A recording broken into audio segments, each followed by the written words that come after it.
2 episodios son dedicados a los acueductos romanos en la serie documental Ingeniería Romana que coproduce Televisión Española y que podrá verse completa próximamente. Televisión Española ofrece ahora el primero de ellos.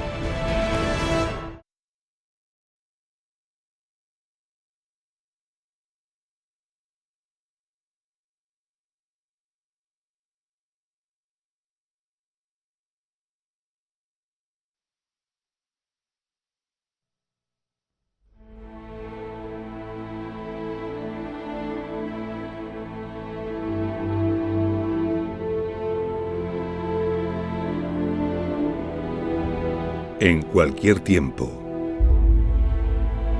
en cualquier época, para cualquier pueblo, el agua siempre ha sido la primera riqueza.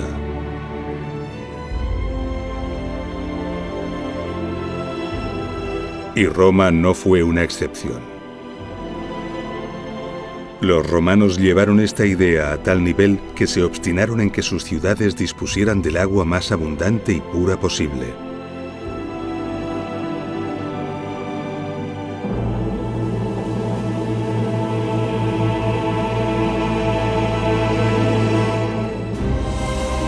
Para lograrlo, inundaron el imperio de osadas obras de ingeniería destinadas a transportar las aguas desde los más ricos manantiales hasta sus ciudades. Obras sobrecogedoras, inigualadas hasta nuestros días y que muchas de ellas, a pesar de los siglos, aún perduran.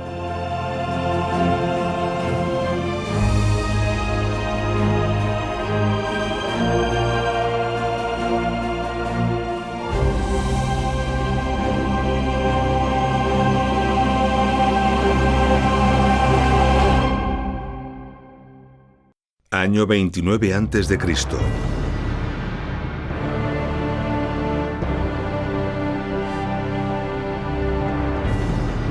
El emperador Augusto queda dueño absoluto del mundo romano. Augusto emprende la gran tarea de reorganizar el imperio que ahora tenía bajo su control. Dentro de su estrategia de reestructuración del territorio, Augusto decide el establecimiento de la colonia Nemausus como gran ciudad de la provincia narbonense. Nemausus iba a ser una importante ciudad, una ciudad con una población estimada de 60.000 habitantes.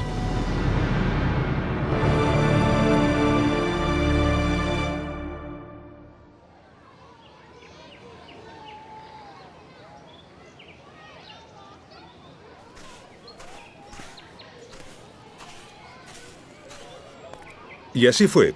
Nemausus fue una gran ciudad. Los restos que han perdurado y que podemos contemplar en la actual Nimes no dejan lugar a dudas.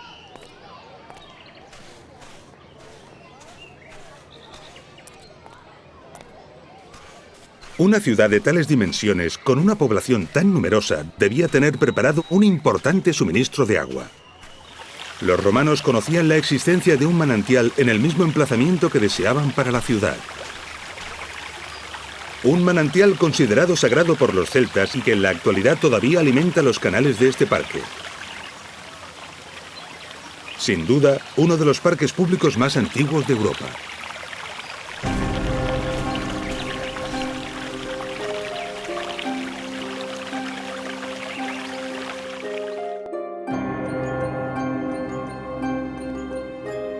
Además de estas fuentes, los romanos disponían de un caudaloso río a tan solo 5 kilómetros al norte, el río Gard. Para muchos pueblos y civilizaciones esto habría sido más que aceptable. Pero para los romanos el caudal de estas fuentes no era suficiente y la calidad del agua del río no era la deseada. Eran necesarias unas fuentes con un agua de calidad extraordinaria y con un gran caudal, un suministro que tuviera un dilatado horizonte para poder abastecer a una gran población que seguramente estaría en continuo crecimiento durante siglos. Los romanos las buscaron y las encontraron aquí, en Ucés. La fuente del Euro. Un poderoso manantial que hoy, 2000 años después de ser aprovechado por los romanos y tal y como ellos sospecharon, sigue brotando con un poderoso caudal y una extraordinaria calidad.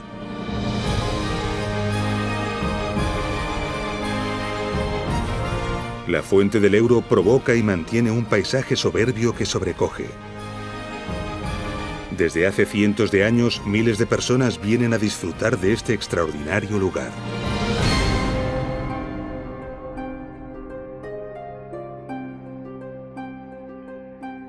Pero la fuente del Ebro estaba a 21 kilómetros en línea recta del emplazamiento deseado para la ciudad.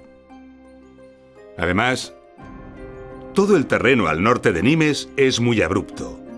Y entre la ciudad y las fuentes se desarrolla el profundo cañón del río Gard que sería necesario cruzar transversalmente. ¿Cómo trasladar el agua salvando esta enorme distancia y superando los obstáculos que el territorio ofrecía? Los ingenieros romanos sabían cómo hacerlo. Construirían un canal, construirían un acueducto. Así que los mejores ingenieros debieron ser convocados. Era necesario proyectar y construir rápidamente. La ciudad no podría funcionar sin la garantía del recurso vital. Pero antes de todo era necesario asegurar que la ubicación deseada para la ciudad era posible.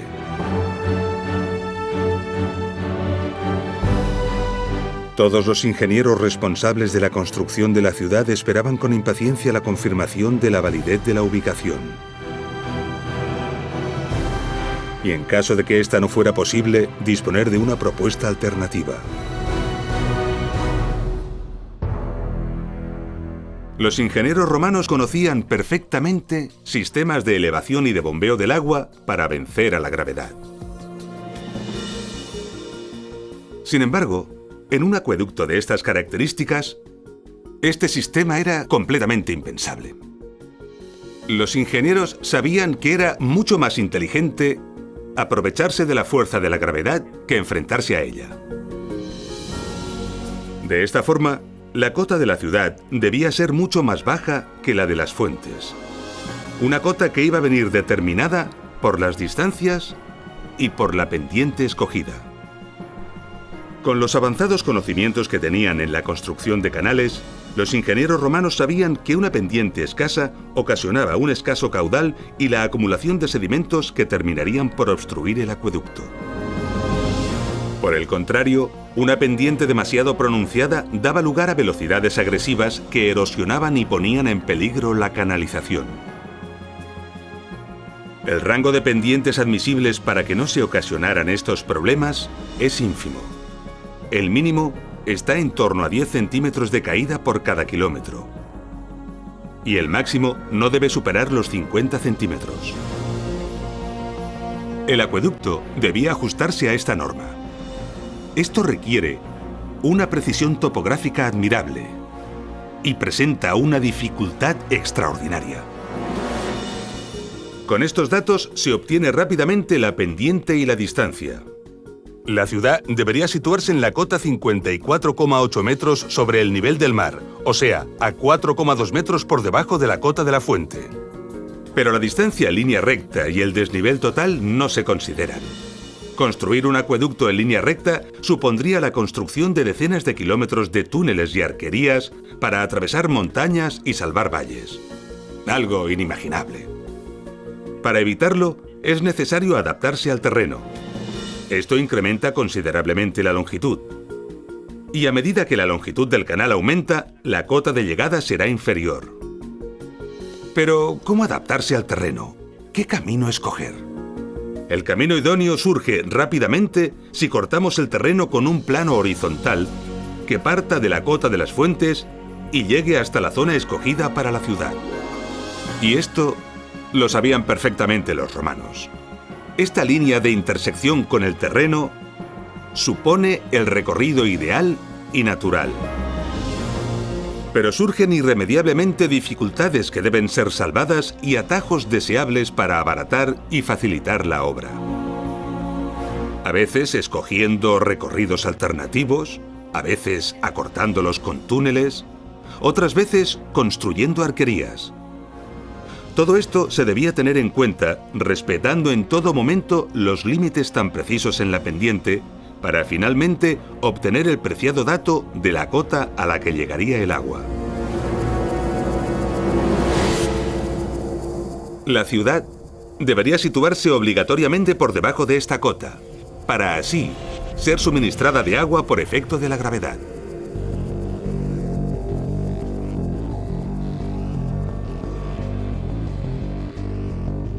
Pero, ¿cómo podían calcular esto los romanos en un abrupto territorio de tantos kilómetros cuadrados? Esto es toda una proeza. ¿Cómo lo lograron? Sabemos que fue imprescindible levantar un mapa preciso.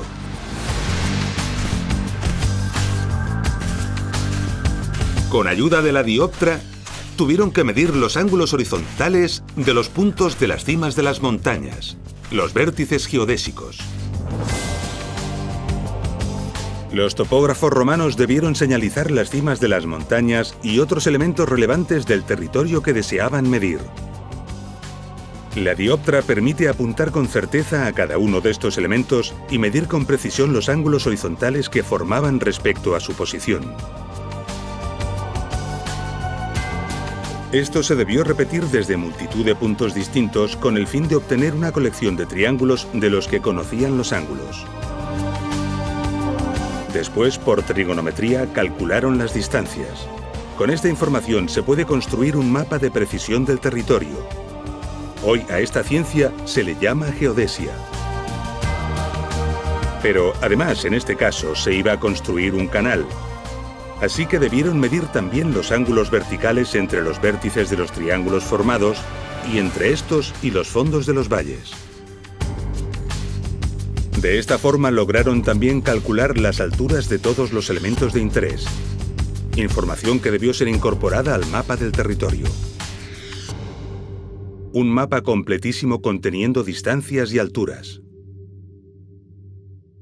Y con todos estos datos, se calculó y se decidió el trazado exacto del acueducto. Los terrenos que atravesaría en cada tramo, la mejor solución técnica para cada caso, los esfuerzos constructivos, los túneles que serían necesarios, las arquerías que deberían construirse.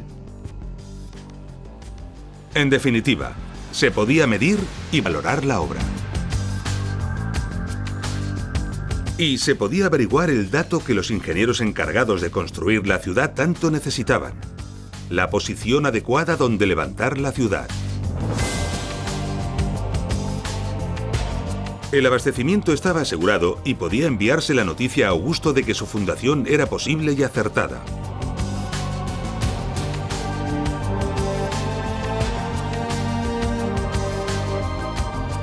Roma debía dar su aprobación al gasto, dotar de los fondos necesarios y nombrar a los responsables de las obras y gestores de estos fondos.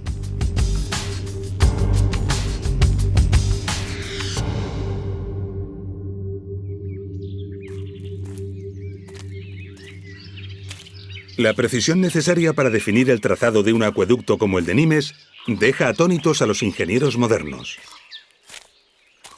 Pero definir el trazado es solo el principio. Construir las canalizaciones, levantar las arquerías, perforar los túneles, exige a los ingenieros romanos una gran cantidad de conocimientos, técnicas constructivas y experiencia.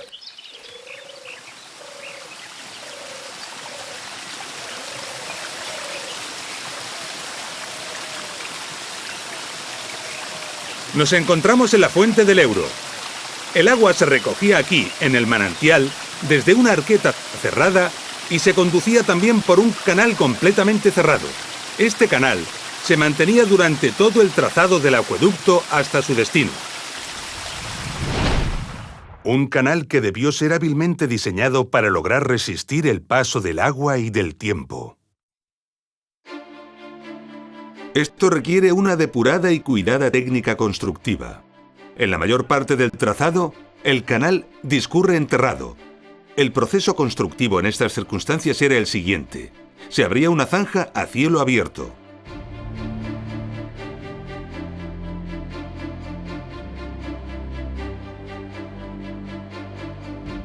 En esta zanja se colocaba una solera de piedras gruesas y sobre ella una solera de opus caementicium, el famoso hormigón romano.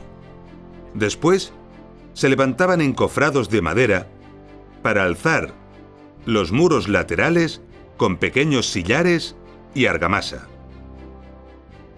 Para cerrar el canal, a fin de protegerlo de la intemperie y de la luz, se construía mediante una cimbra la bóveda de mampostería y argamasa.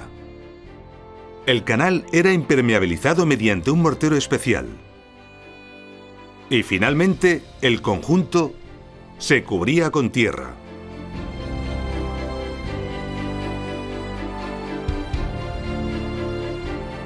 Las dimensiones finales del canal permiten transportar perfectamente el caudal deseado. Además, cabe sobradamente una persona, algo importante para las labores de mantenimiento.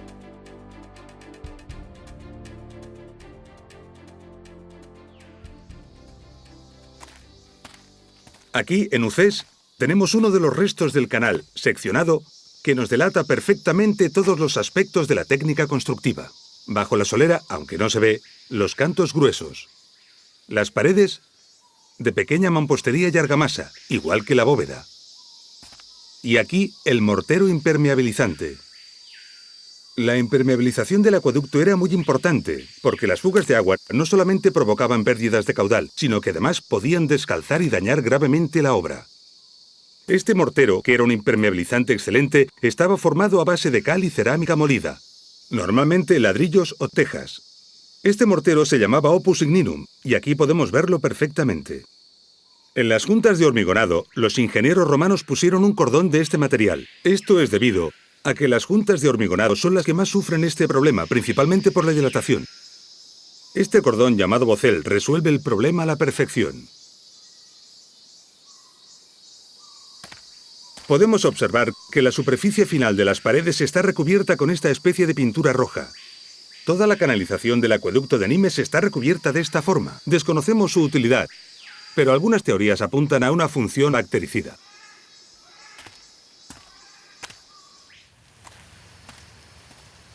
A poca distancia del punto de captación, encontramos algo curioso que interrumpe la forma habitual del canal.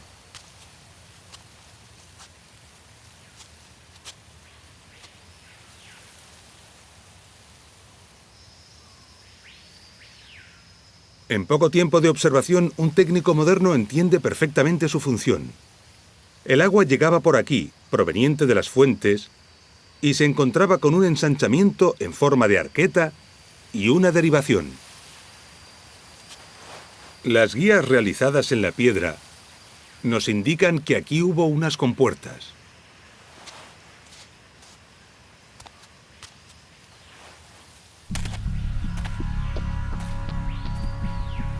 Inmediatamente comprendemos que si cerramos esta compuerta y abrimos esta otra, el agua se desviará dejando al acueducto sin caudal.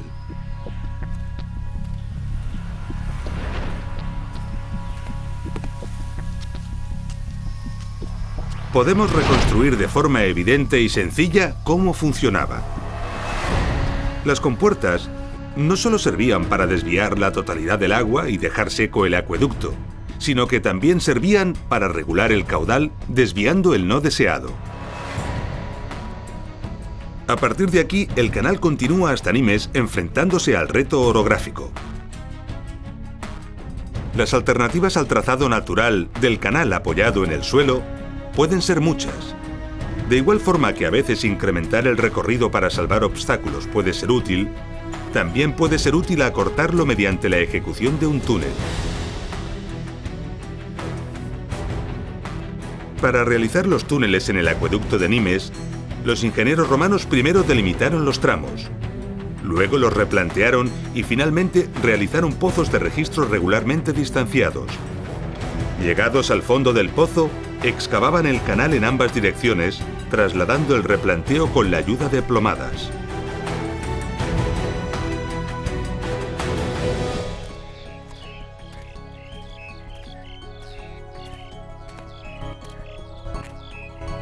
Estamos ante los restos de uno de los túneles del acueducto de Nimes. Y aquí estaba el canal cubierto, pero ya está destruido.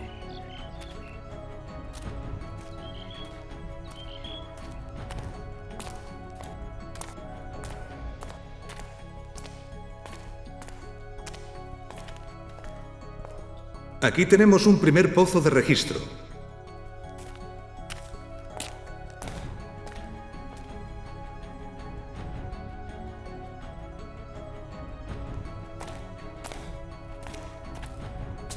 Y en este punto apreciamos perfectamente cómo a partir de los pozos de registro la excavación se realizaba mediante la técnica de destroza para abrirse paso y extraer la roca.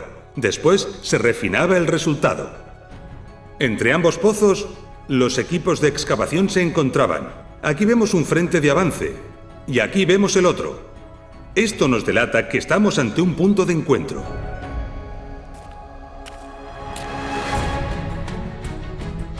Todo esto debió realizarse, sobre todo, cuidando el nivel del suelo, que es la clave del éxito del canal.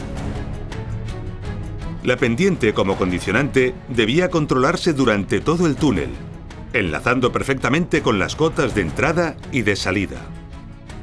Para lograrlo, fue necesaria la comprobación insistente y cuidadosa de los niveles, empleando especialmente el nivel de agua.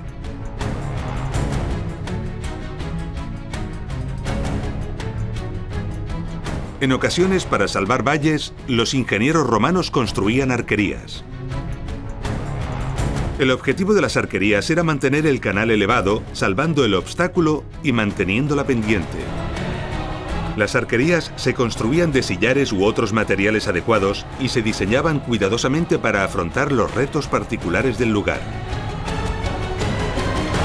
En estos casos, para la sección del canal, los ingenieros romanos optaban por una fábrica rectangular, empleando grandes losas para cubrir la canalización en lugar de las bóvedas.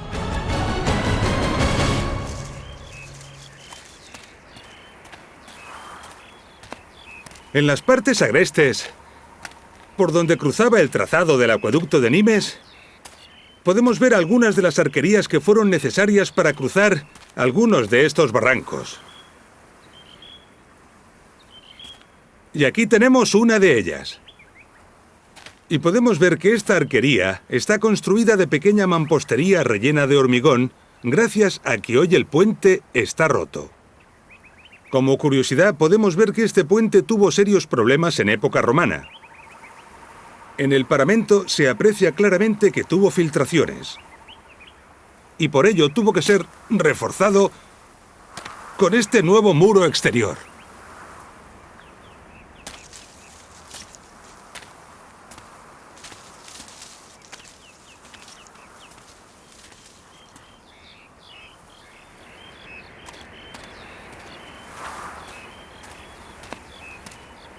Sobre la arquería, podemos ver los restos del canal, conservando todos los atributos que ya conocemos, menos la cubierta, ya desaparecida.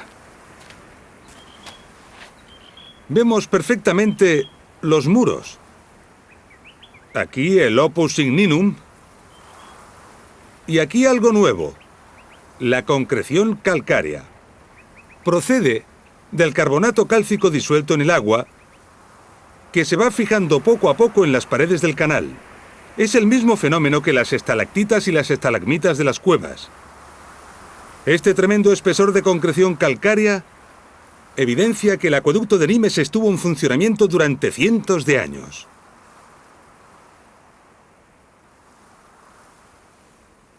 Sobrecoge contemplar estas imágenes en las que podemos observar al acueducto de Nimes, cómo a pesar de estar abandonado desde hace casi 2000 años y sometido a la agresión inexorable del tiempo, se resiste a morir. Con todo lo visto, quizá podamos comprender ahora la magnitud de este colosal proyecto. El acueducto de Nimes tiene un impresionante recorrido de 52 kilómetros. Para salvar los obstáculos, se debieron construir más de 2.600 metros de canalización sobre arquerías. Para ello, se construyeron al menos 13 arquerías de diversas características y dimensiones. y se realizaron más de 500 metros de túneles, todos ellos con sus correspondientes pozos de registro. Una obra colosal que a buen seguro fue ejecutada en pocos años.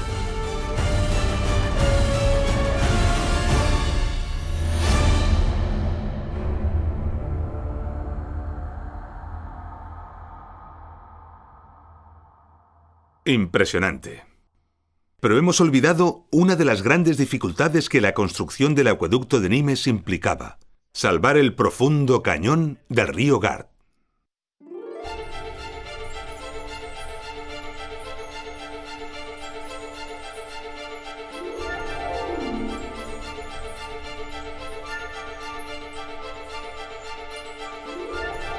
El trazado debió ser calculado para escoger el lugar más adecuado. A pesar de ello, el reto era imponente. Obligaba a salvar una altura de 49 metros y una distancia de 360. Como veremos más adelante en nuestro apasionante documental, los romanos disponían de varias soluciones para afrontar este problema. Sin embargo, en Nimes optaron por la más osada y al mismo tiempo la más bella.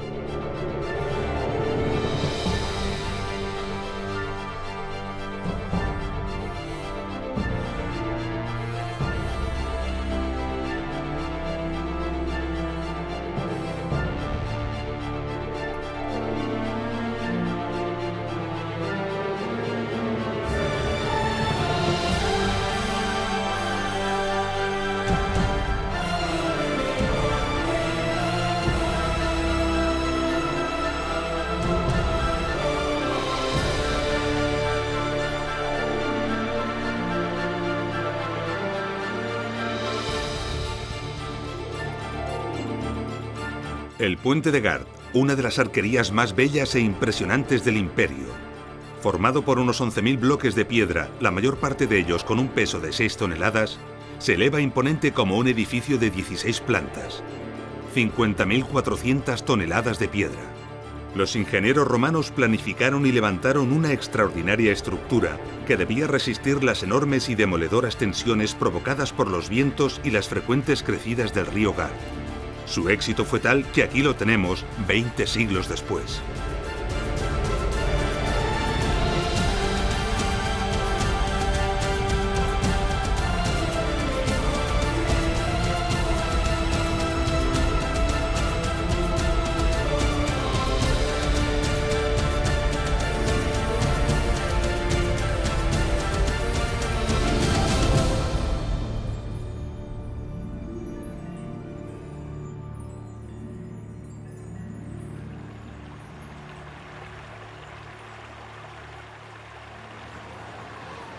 Aquí arriba, a 50 metros sobre el río Gard, las vistas son imponentes. Podemos observar los cientos de visitantes que a diario vienen a contemplar esta maravilla.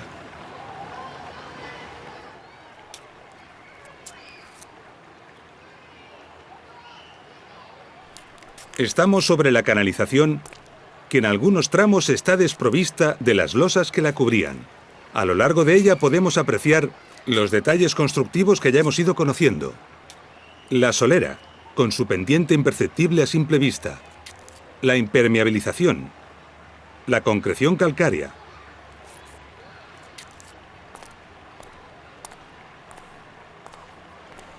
Este es un buen sitio donde podemos apreciar la capa de pintura roja que cubría el mortero de impermeabilización. Y unos pasos más adelante, en el borde inferior, podemos ver el bocel.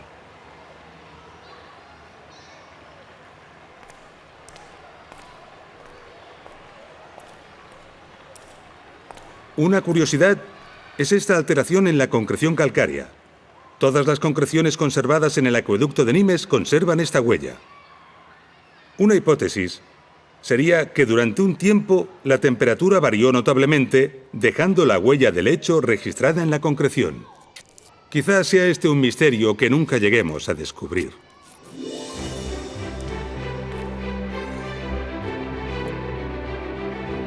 Y así, el acueducto de Nimes, tras 52 kilómetros de recorrido, salvando todos los obstáculos y manteniendo la delicada pendiente, alcanza la cota requerida, el lugar donde entregar el agua que debía alimentar a la ciudad de la antigua Nimes. Esta cota está aquí, en la calle del Alampés de la actual Nimes. Estamos a 21 kilómetros en línea recta de la fuente del Ebro, pero tan solo a 12 metros y 30 centímetros de diferencia de altura. La ciudad debía situarse obligatoriamente por debajo de esta cota. Y este es el lugar a donde llegaba el agua y desde donde se distribuía, el Castellum Divisorium.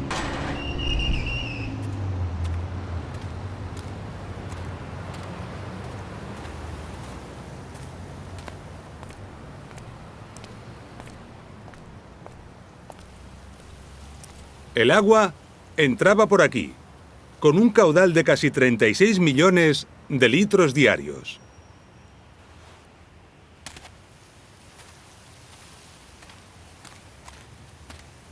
Cada litro de agua que salía por esta boca tardaba 12 horas en recorrer los 52 kilómetros que la separan de las fuentes de Ucés. El Castellum Divisorium, como su nombre indica, se encargaba de recoger el agua y distribuirla a la ciudad a través de diversas conducciones. Cada una de ellas era destinada a un uso distinto o a un barrio diferente. Después de garantizar el caudal para los usos prioritarios, el agua sobrante era evacuada por 3 tubos verticales que se encontraban en estos 3 agujeros. Esto permitía mantener un caudal mínimo de agua en el alcantarillado de la ciudad. De esta forma, se conseguía una limpieza eficaz del alcantarillado, asegurando la salubridad en la ciudad, no solo para evitar los malos olores, sino sobre todo las enfermedades.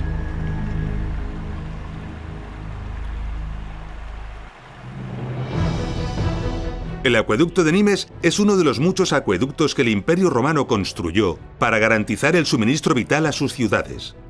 El extenso territorio que abarcaba el Imperio Romano está lleno de maravillosos ejemplos.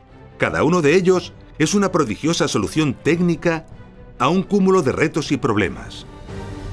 Lo que hemos visto y conocido en el acueducto de Nimes nos permitirá ahora comprender y disfrutar en plenitud los extraordinarios ejemplos que nos quedan por ver. Comencemos por Tiermes, una pequeña ciudad situada en la Celtiberia, en el centro de la península ibérica.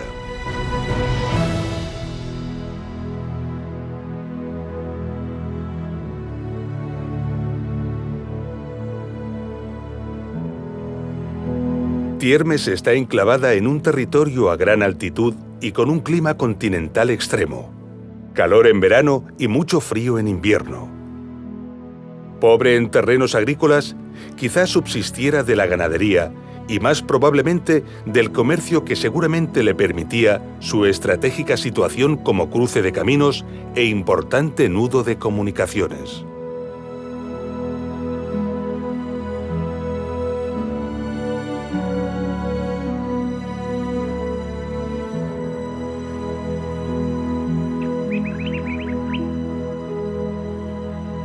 Tiermes siempre fue una ciudad modesta. El único lugar público que se conoce de espectáculos es una explanada frente a este graderío. Como puede verse, está burdamente tallado en la roca y tiene una capacidad para apenas unos cientos de personas. Tiermes pudo sobrevivir a su pasado indígena porque a unos 4 kilómetros de distancia, en línea recta hacia el suroeste, al pie de la sierra, existía un manantial de buen caudal y excelente agua fresca.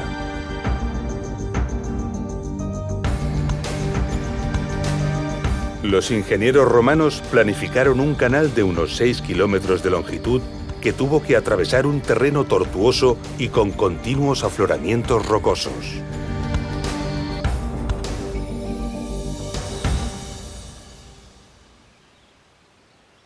Todo aquí es rupestre. Todo está excavado en la roca o se apoya en ella. Y el acueducto no es una excepción. Gran parte del canal está abierto directamente en la roca viva. Su curiosa forma nos delata que estaba cubierto por losas, o más probablemente tablones de madera.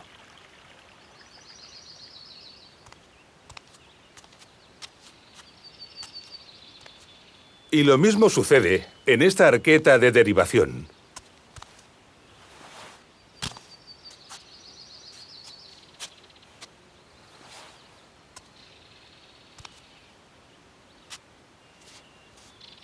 Podemos ver que incluso esta pequeña compuerta para derivar el agua o controlar el caudal es de roca. En el lado sur de la ciudad se conserva un túnel.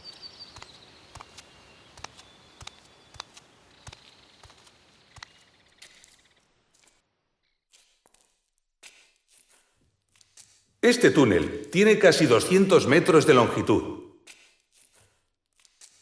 Como singularidad que solo se ve en pocos casos, observamos que los pozos de registro tienen un rebaje en el fondo que hacía las funciones de arenero.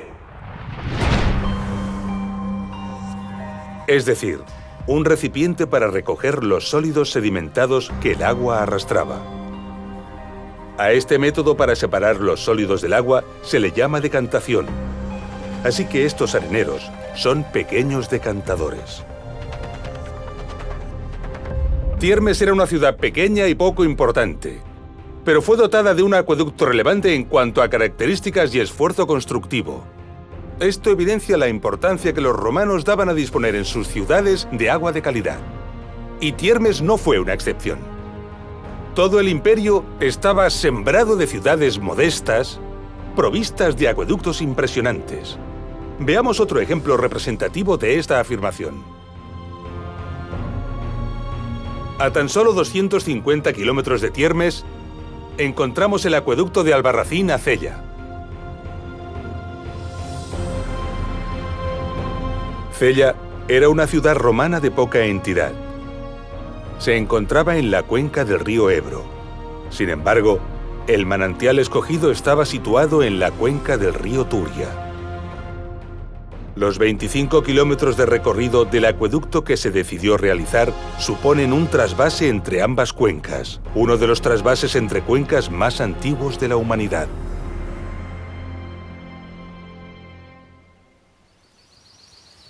El acueducto de Albarracín es una de las muchas maravillas olvidadas o desconocidas de la antigüedad.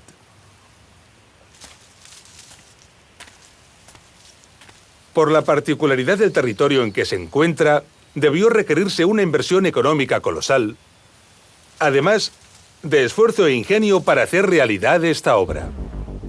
En el inicio del trazado, los escarpes rocosos obligaron a realizar túneles a poca distancia de las paredes de roca. La línea de ventanas revela perfectamente por dónde discurren las galerías.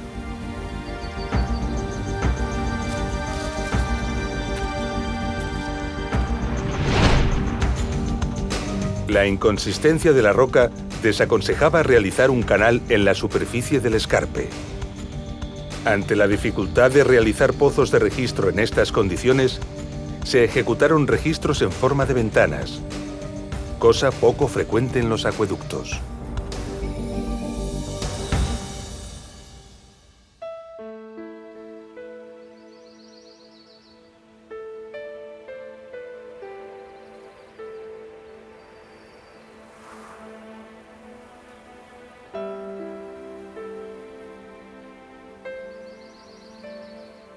Pasearse por este territorio nos hace comprender la osadía que los romanos desplegaron para enfrentarse a este proyecto.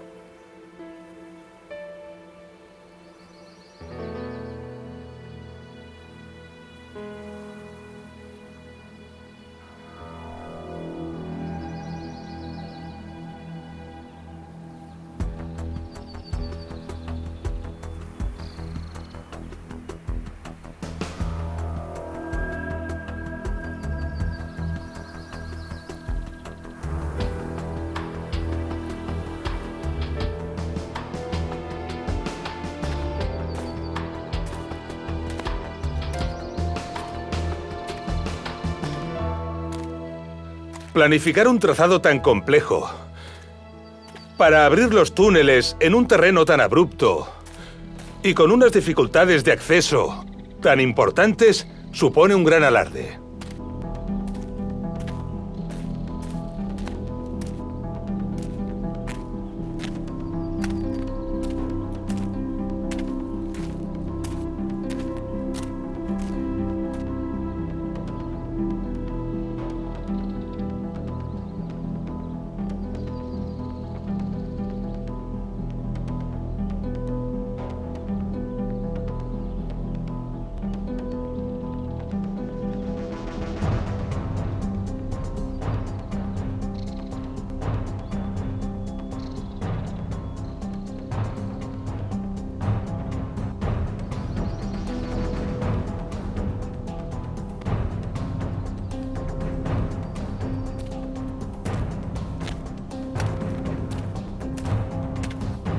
A las dificultades de planificación del trazado, se unieron además serios problemas constructivos. Recordemos que la consistencia de estas rocas es muy mala. Podemos ver cómo en la actualidad se han instalado estas mallas para evitar la caída de las rocas.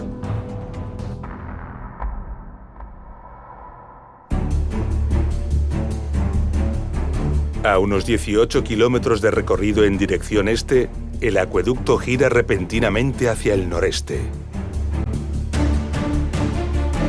Una gran meseta se interpone hasta su destino. Rodearla no es posible, porque forma la línea de vertientes que separa las cuencas de los ríos Turia y Ebro. Solo hay una solución: perforarla. Pero perforarla suponía un túnel de 5 kilómetros de longitud, a los que habría que añadir sus correspondientes pozos de registro.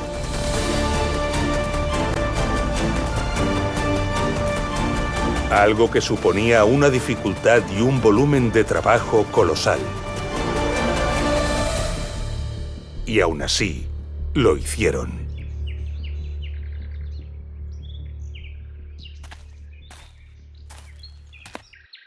Allí detrás de esas lomas están los escarpes rocosos que hemos visto. El canal recorría este valle exactamente por allí para enfrentarse a la meseta justo en este punto.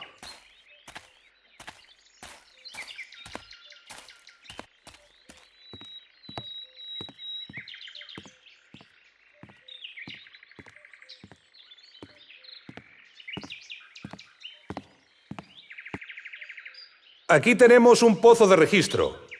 Recordemos que estos pozos servían para efectuar las labores de mantenimiento, aunque mientras circulaba el agua, estaban cubiertos.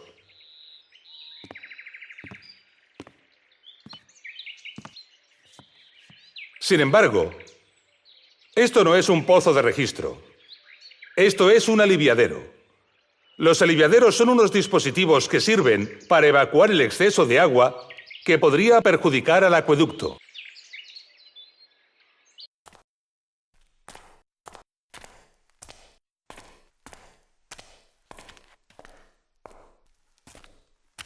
De los 5 kilómetros de túnel, actualmente solo hay accesibles 120 metros. Estos huecos que vemos aquí son muy comunes en todas las galerías y túneles antiguos. Los utilizaban los obreros para poder iluminar el avance de las obras y la propia galería.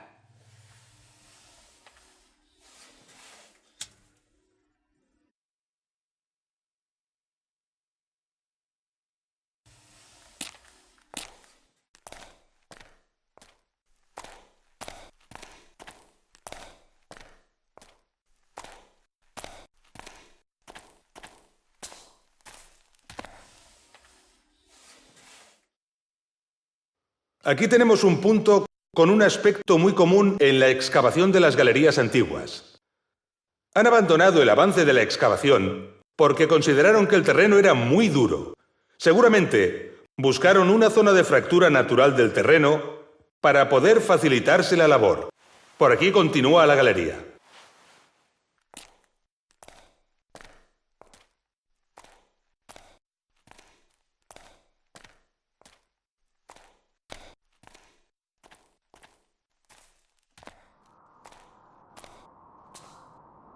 Y aquí vemos una diaclasa, la fractura natural del terreno que los excavadores buscaban para facilitar la labor de avance.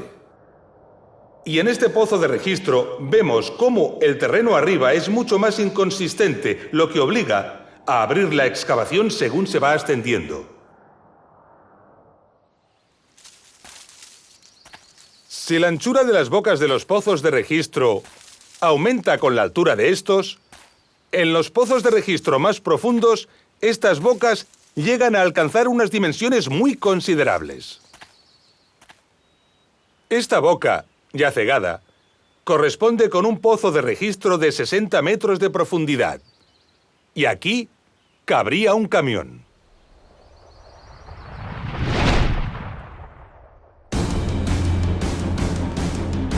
Solo ejecutar este pozo supone un trabajo impresionante. Si la distancia media entre pozos es de unos 50 metros, se debieron ejecutar alrededor de unos 100 pozos. Muchos de ellos de unos 60 metros de profundidad. Eso supone unos 35.000 metros cúbicos de roca excavada a mano.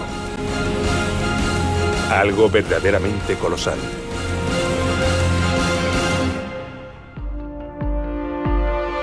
El acueducto de Albarracín-Cella es una de las grandes obras de la antigüedad que actualmente se encuentran prácticamente olvidadas. Una obra que alberga un increíble esfuerzo constructivo digno de ser admirado y considerado. Valoremos ahora la decisión de realizar un trabajo de este calibre para abastecer de agua a una ciudad tan modesta como fue Cella, que además tenía una considerable surgencia de agua junto a ella, el nacimiento del río Jiloca.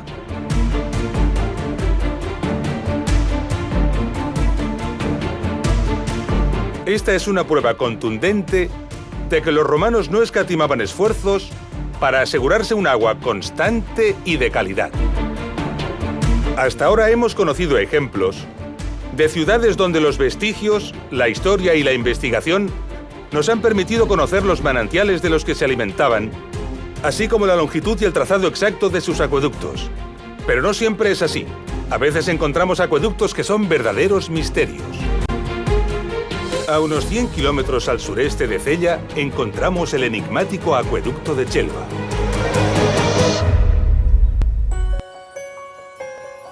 Este acueducto recibe el nombre de este pequeño pueblo de España, que es donde se encuentra la parte conocida del trazado. No ha podido recibir el nombre de la ciudad a la que suministraba porque es algo que en la actualidad se desconoce.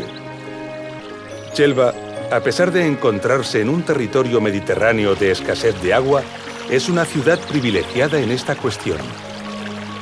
Tiene tantas fuentes naturales que incluso hay una ruta turística que las une para poder visitarlas.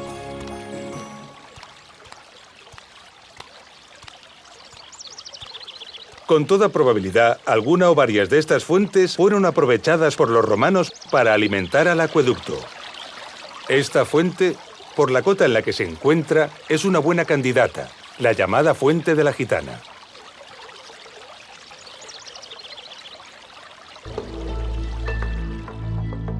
Perdidos entre los bosques y las montañas de Chelva, podemos contemplar importantes restos de arquerías.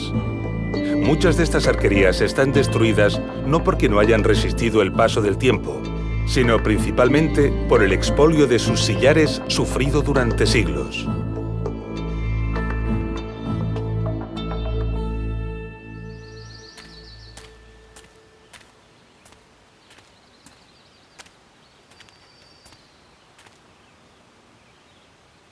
Aquí tenemos, sin embargo, estas arquerías excelentemente conservadas. Se construyeron para salvar este impresionante barranco.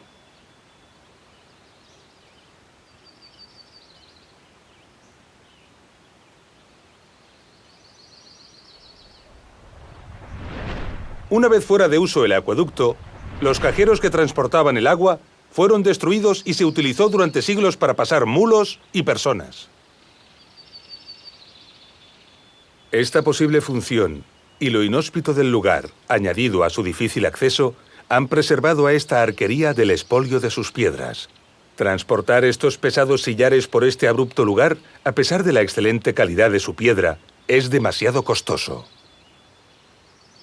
Un trabajo que, sin embargo, no disuadió a los constructores para traer hasta aquí estos pesados bloques de roca desde una gran distancia, ya que el tipo de roca de estos sillares no se corresponde con el de las rocas del lugar, que son de muy mala calidad para la talla.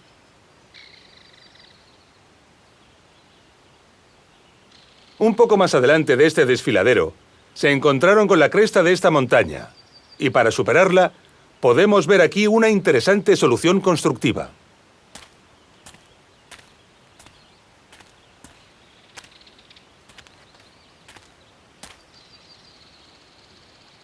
Para atravesar esta cresta, los romanos pensaron en la solución de un túnel.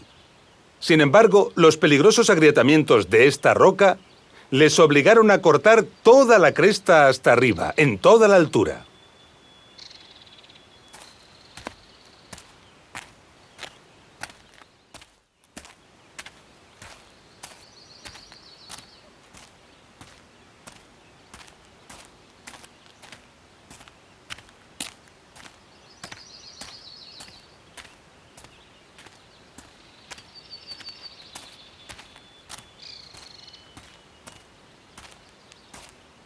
Solo se conservó la solución del túnel en estos pocos metros.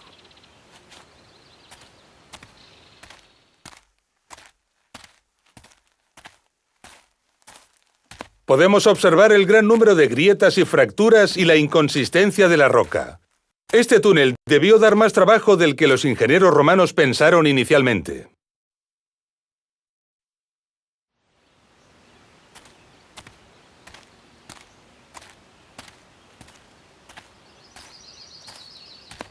Estas dificultades se evidencian en muchos tramos del acueducto, donde magníficas galerías atajan y perforan las escarpadas laderas.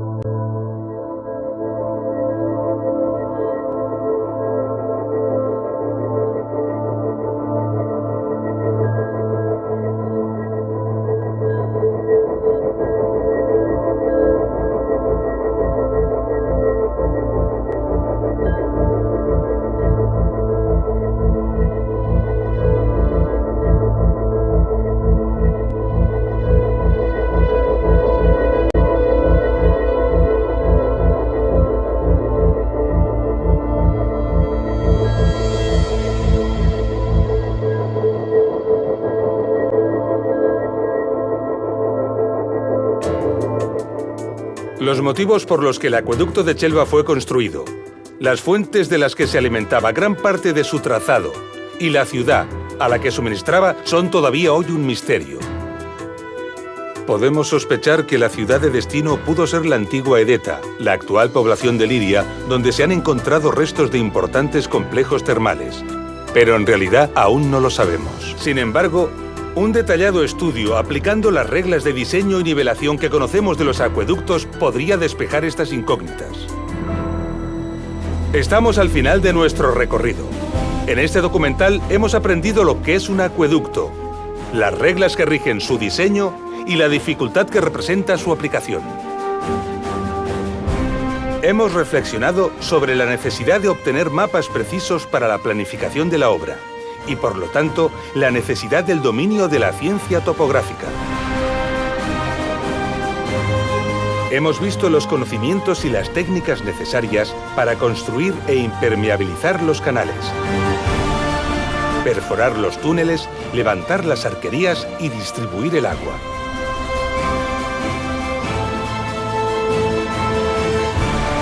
Ha quedado patente que estos esfuerzos respondían a la exigencia de suministrar caudales abundantes de agua de calidad a las ciudades romanas.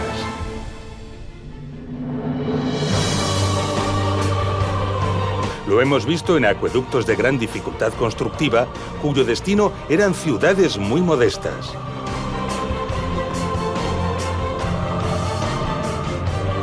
Comprendemos ahora en todo su alcance la frase de Plinio: son las aguas las que hacen la ciudad. Ninguna ciudad era fundada allí donde el agua de un buen manantial no podía llegar. Admirando estas obras y valorando los esfuerzos que en ellas se invirtieron, rendimos merecido homenaje a los ingenieros y constructores romanos. Un ejemplo más del espíritu del ser humano por superarse y dominar los elementos y por su capacidad para esforzarse y alcanzar determinadas metas. Los acueductos de Tiermes, de Albarracín y de Chelva son obras impresionantes, dignas de admiración. Pero en realidad son ejemplos modestos del imperio. Incluso el gran acueducto de Nimes empequeñece ante los grandes alardes constructivos que supusieron los mayores acueductos del mundo romano. Ejemplos verdaderamente sobrecogedores y apasionantes que llenarían sin duda alguna muchos documentales. Veremos algunos de ellos en la segunda parte de Ingeniería Romana, Acueductos.